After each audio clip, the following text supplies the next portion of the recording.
अप्रैल फूल। आम आदमी पार्टी के जेब पर डाला डाका। अब गाड़ी खरीदने का सपना हुआ महंगा। अगर आप भी जॉब पेशी करते हैं तो ये खबर आपके लिए है। दरअसल 1 अप्रैल यानी सोमवार को नए नियम और फाइनेंशियल ईयर की शुरुआत हुई। चलिए देखते हैं क्या बदलाव हुआ और इन नियमों से आम आदमी की जेब पर क्या असर पड़ने वाला है।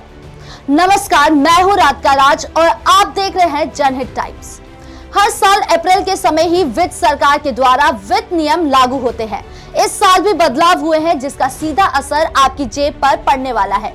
वित्त मंत्रालय ने 10 नियम की चर्चा की है, जिसमें पहला नियम है पीएफ अकाउंट ट्रांसफर।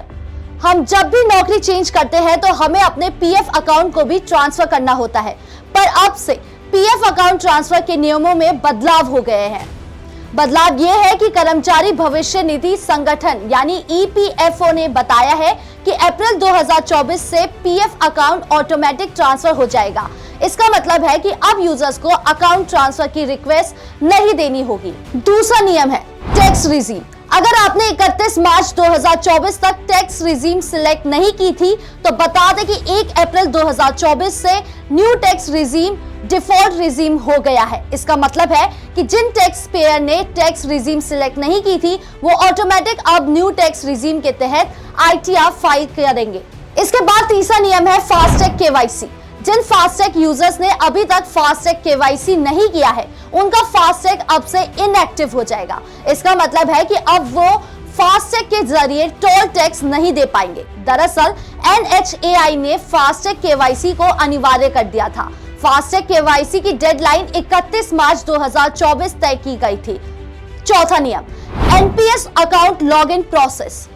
अब से एनपीएस अकाउंट का लॉगिन प्रोसेस अलग हो गया है। पीएफआरडीए ने लॉगिन के लिए आधार बेस ऑथराइजेशन को अनिवार्य कर दिया है। इसका मतलब है कि अब यूजर्स को आईडी पासवर्ड के साथ आधार से लिंक मोबाइल नंबर पर आईओटीपी को भी दर्ज करना होगा। पांचवी और जरूरी सूचना, एलपीजी सिलेंडर के दाम। तेल कंपनियों ने अब से एलपीजी सिलेंडर की कीमतों को अपडेट कर दिया है। चुनाव से पहले कमर्शियल एलपीजी सिलेंडर के दाम में 32 रुपए की कटौती का ऐलान हुआ है। 1 अप्रैल से राजधानी दिल्ली में 19 किलोग्राम का कमर्शियल एलपीजी सिलेंडर की कीमत 1764.50 रुपए हो गई। वहीं कोलकाता की बात की जाए तो इसकी कीमत 1879 रुपए, मुंबई में 1717.50 रुपए और चेन्नई में 1930 रुपए हो गई है। बता दें कि घरेलू सिलेंडर की कीमत में कोई बदलाव नहीं हुआ है। छठा नियम SBI credit card management charge. भारतीय स्टेट बैंक यानी एसबीआई क्रेडिट कार्ड के मैनेजमेंट चार्ज 1 अप्रैल से बढ़ गए हैं। वही कार्ड पर रेंट पेमेंट पर रिवॉर्ड पॉइंट भी अब से बंद हो गए हैं। इसका मतलब है कि अब यूजर्स क्रेडिट कार्ड के जरिए रेंट पेमेंट करते हैं तो उन्हें कॉइन रिवॉर्ड पॉइंट नहीं मिलेगा।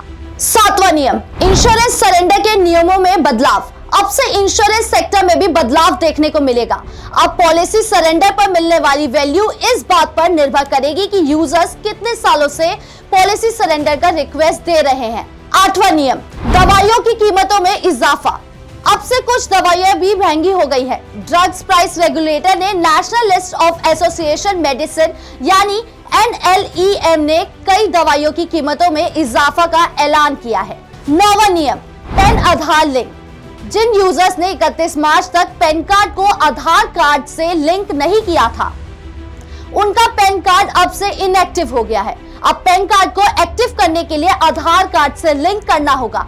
इसके लिए 1000 रुपए की पेनल्टी का भी भुगतान करना होगा। 10वीं और आखिरी सूचना, महंगी हो गई है कार। अगर आप कार खरीदने की सोच रहे हैं तो आपको बता दें कि अब से किया मोटर्स टोयोटा की कुछ गाड़ियां महंगी हो गई है। कंपनी ने पिछले महीने ही बता दिया था कि 1 अप्रैल 2024 से गाड़ियों की कीमतों में इजाफा होगा। कंपनी ने सप्लाई चेन कॉस्ट बढ़ने की वजह से ये फैसला लिया है। तो ये थे वो 10 नियम जो वित्त सरकार द्वारा जारी किए गए हैं। बहरहाल इस वीडियो में इतना ही। कैसा लगा वीडियो कमेंट बॉक्स में जरूर बताएं और ऐसी ही इंफॉर्मेटिव वीडियोस देखने के लिए जनहित टाइम्स को सब्सक्राइब करना ना भूलें। नमस्कार।